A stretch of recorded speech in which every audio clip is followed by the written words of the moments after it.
when Newt was Speaker, the establishment did not like him. First of all, they could not believe Republicans took over the majority after 40 years, and Newt was so much involved in the epicenter of that movement.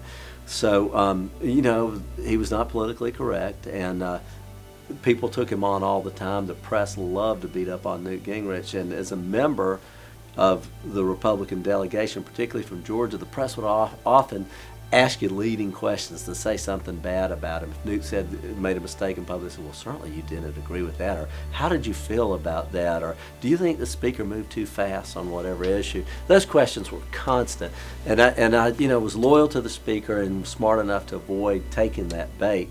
But that was always out there, and I saw many members of Congress who, they felt really good about denouncing the speaker, but it doesn't get you any good. I mean, I disagreed with Newt, but we would settle those differences behind the scenes.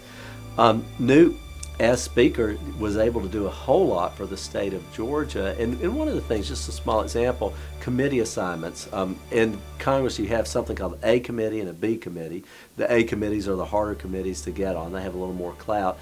Many members of Congress spend 2 or 3 terms just trying to get eligible for an A committee. Newt put me on appropriations, my second term, John Linder on Rules Committee, his second term, and Matt Collins on Ways and Means, his second term. Charlie Norwood came in 1994 as a freshman and got on Energy and Commerce. So you had 4 Republicans on A committees. And, so it really made a great statement back home that having a Georgia speaker makes a difference for our state.